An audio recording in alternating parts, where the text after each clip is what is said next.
जय हिंद। आज हम टॉपिक लेके आए हैं संसद। जो संसद के अंग होते हैं वो तीन होते हैं: राज्यसभा, लोकसभा और राष्ट्रपति। कहने का मतलब हमारा ये मकसद है कि भारत में प्रधानमंत्री कैसे बनते हैं और हर राज्य में मुख्यमंत्री कैसे बनते हैं। तो इसमें हम प्रधानमंत्री के बारे में बताएंगे कैसे बनते हैं, और जो मुख्यमंत्री है वो विधानमंडल के अंतर्गत जो आता है उसमें विधानसभा होता है, विधान परिषद होता है और राज्यपाल होता है। लेकिन संसद के जो तीन अंग होते हैं वो हमारे राज्यसभा होते हैं, लोकसभा होते हैं और राष्ट्रपति होते हैं। अब देखो इसमें से ट्रिक बहुत प्यारा है, सरला सरला ट्रिक है। यहाँ हम लिख देते हैं सरला। सा से हो गया संसद जो कि अनुच्छेद कितने में 79। रा से हो गया राज्यसभा जो कि अनुच्छेद 80 में है, और ला से हो गया लोकसभा जो कि अनुच्छेद 81 में है। मतलब 79, 80, 81। तो ये हमारा जो है अनुच्छेद यहाँ से क्लियर हो जाता है, एग्जाम में पूछता है। तो सबसे पहले हम थोड़ा राज्यसभा बताते हैं, उसके बाद लोकसभा के बारे में बताते हैं कि कैसे चुनाव होता है, और जब जीतते हैं तो यहाँ से प्रधानमंत्री वो भारत के बनते हैं। देखो बहुत अच्छे से हम अरेंज किए हैं, और ये जितने भी पॉइंट यहाँ हम लिखे हैं ये एग्जाम के व्यू से बहुत इंपॉर्टेंट है। राज्यसभा का गठन कब हुआ था? 3 अप्रैल 1952 को हुआ था। उसके बाद इसमें अधिकतम सीट कितना है? 250। और वर्तमान में कितना कुल सीट है? 245। 245। देखो राज्यसभा में जो मनोनीत होते हैं सीट वो 12 होते हैं, 12 जो है मनोनीत किए जाते हैं। और राज्यसभा धन विधेयक को 14 दिन रोक सकता है, लेकिन धन विधेयक सबसे पहले लोकसभा में पारित होता है। कोई भी विधेयक हो सबसे पहले लोकसभा में पारित होता है, उसके बाद राज्यसभा में जाता है। राज्यसभा और राष्ट्रपति साइन कर दिए तो समझ लो विधेयक पास हो गया। अब देखो निर्वाचन अप्रत्यक्ष रूप से खुला मतदान होता है। इसमें नियुक्ति कैसे होता है? राष्ट्रपति या राष्ट्रपति द्वारा किसी व्यक्ति, यहाँ हम द्वारा दो बार लिख दिए हैं, ठीक। राष्ट्रपति या राष्ट्रपति द्वारा किसी व्यक्ति। अब देखो राज्यसभा मंत्रिपरिषद के प्रति उत्तरदायी नहीं होते हैं। जो राज्यसभा के सदस्य होते हैं वो मंत्रिपरिषद के प्रति उत्तरदायी नहीं होते हैं। सबसे ज्यादा सीट राज्यसभा में ये भी पूछता है, सबसे ज्यादा सीट कहाँ पर है? उत्तर प्रदेश में है। उत्तर प्रदेश में 31 सीट है। उसके बाद प्रथम सभापति कौन थे राज्यसभा के? डॉक्टर सर्वपल्ली राधाकृष्णन। देखो राज्यसभा का जो सभापति बनता है वो भारत के उपराष्ट्रपति बनते हैं। तो प्रथम ये थे डॉक्टर सर्वपल्ली राधाकृष्णन। और वर्तमान में कौन है? अभी उपराष्ट्रपति सब लोग जान ही रहे हो, जगदीप धनखड़ है। तो यही जो है हमारे सभापति जो है वर्तमान में। देखो यहाँ भी क्वेश्चन बनता है, उच्च सदन होता है, अस्थायी सदन होता है और द्वितीय सदन होता है। इसे जो है हाउस ऑफ द स्टेट कहते हैं। अब आते हैं लोकसभा, जो हमारा मेन फोकस है। यहाँ से प्रश्न बनते हैं, लेकिन लोकसभा हम समझेंगे क्योंकि लोकसभा का चुनाव भी आ गया है, ठीक, और डेट भी घोषित हो गया है। तो इसके बारे में बताते हैं लोकसभा के। देखो लोकसभा का गठन 6 मई 1952 को हुआ था।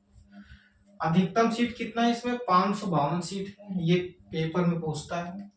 और वर्तमान में कुल सीट कितना है? 543 है। इसमें देखो दो जो है मनोनीत किए जाते हैं। लोकसभा में सांसद को मनोनीत किए जाते हैं, इसमें 12 किए जाते हैं और इसमें 2 किए जाते हैं, एग्जाम में पूछता है। उसके बाद वर्तमान में कुल सीट कितने हैं? 543। देखो अधिकतम सीट 552 है, वर्तमान में कुल सीट कितना है? 543। कहने का मतलब इतना सीट पे अभी चुनाव होता है वो और खाली छोड़ा गया है। भविष्य में कभी जब आएगा, ठीक है, जब संसद वहां जो है सांसद को भरा जाएगा तो वो पूरा भर जाएगा, और हो सके और भी बने सीट। अब देखो इसमें धन विधेयक तथा वित्त विधेयक लोकसभा में प्रस्तुत किया जाता है, ठीक। जैसे कि धन विधेयक, ठीक है, धन विधेयक 110 अनुच्छेद में वर्णित किया गया है संविधान में, और वित्त विधेयक 117 में वर्णित किया गया है। ये भी प्रश्न पूछता है। निर्वाचन कैसे होता है इनका? जो लोकसभा होते हैं एक प्रत्यक्ष जनता के द्वारा गुप्त मतदान होता है। आप लोग चुनाव देते हो, मतदान जब देता है वो गुप्त देता है। जाते हैं वो अकेले रहेंगे, अपना जो बटन रहता है अपना वो वहां मतदान करते हैं। अध्यक्ष उपाध्यक्ष शपथ नहीं लेते हैं। देखो इसमें जो लोकसभा में अध्यक्ष और उपाध्यक्ष होते हैं ये शपथ नहीं लेते हैं। क्यों नहीं लेते हैं? क्योंकि पहले से ये लेकर आए रहते हैं। ये क्वेश्चन बहुत इंपॉर्टेंट है और कई बार ये क्वेश्चन बना है और कई बार पूछे भी है। ठीक, तो ये जो है शपथ नहीं लेते हैं। शपथ अनुसूची 3 में, अनुसूची हमने पढ़ाया है, वीडियो देखिएगा। लोकसभा केवल मंत्री परिषद के प्रति उत्तरदायी होते हैं। कहने मतलब जो लोकसभा के सदस्य होते हैं वो मंत्री परिषद के प्रति उत्तरदायी होते हैं। सबसे ज्यादा सीट कहाँ है? उत्तर प्रदेश में 80 सीट। ये क्वेश्चन पूछता है कि लोकसभा में सबसे ज्यादा सीट कहाँ है? उत्तर प्रदेश में। उसके बाद दूसरे नंबर पे कहाँ है? महाराष्ट्र में, वहां 48 सीट है। उसके बाद तीसरे नंबर पे कहाँ है? कोलकाता में, वहां 42 सीट है। चौथे नंबर पे बिहार में, वहां पर जो है 40 सीट है। ठीक, अब उसके बाद त्याग पत्र किसे देते हैं? लोकसभा के स्पीकर को। और लोकसभा के प्रथम स्पीकर कौन थे? गणेश वसुदेव मौलंकर। तो ये प्रश्न पूछता है। उसके बाद लोकसभा के वर्तमान स्पीकर कौन है? ओम बिरला। इसे जो है निम्न सदन कहा जाता है, अस्थायी सदन कहा जाता है, प्रथम सदन कहा जाता है। मतलब इसके जस्ट उल्टा होता है। यहाँ उच्च सदन है, यहाँ निम्न सदन है। यहाँ अस्थायी सदन है, यहाँ अस्थायी सदन है। यहाँ द्वितीय सदन है, यहाँ प्रथम सदन है। अब देखो, इसे हाउस ऑफ द स्टेट कहते हैं और इसे हाउस ऑफ द पीपल कहते हैं। ठीक, अब देखो इसमें लोकसभा ये बता दिए। उसके बाद आता है तीसरा राष्ट्रपति, ये अनुच्छेद 52 में है, इसका बात अभी नहीं करेंगे हम।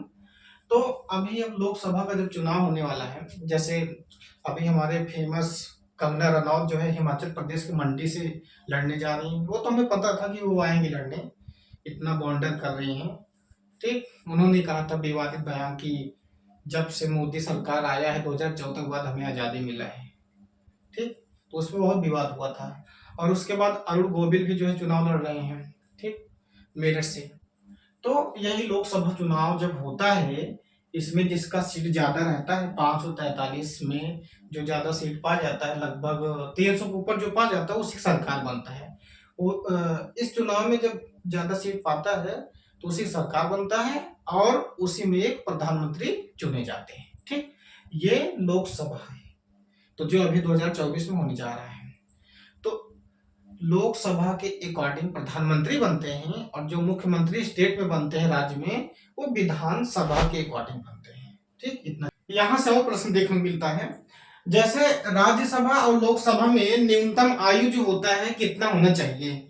जैसे इसमें सदस्य बनना है राज्यसभा में, तो जो न्यूनतम आयु रखा है, मिनिमम एज, वो 30 वर्ष है। और जो लोकसभा है इसमें 25 वर्ष दिया गया है न्यूनतम आयु बनने के लिए। इससे कम रहोगे तो इसके सदस्य तुम नहीं बन सकते हो, न ही तुम चुनाव लड़ सकते हो।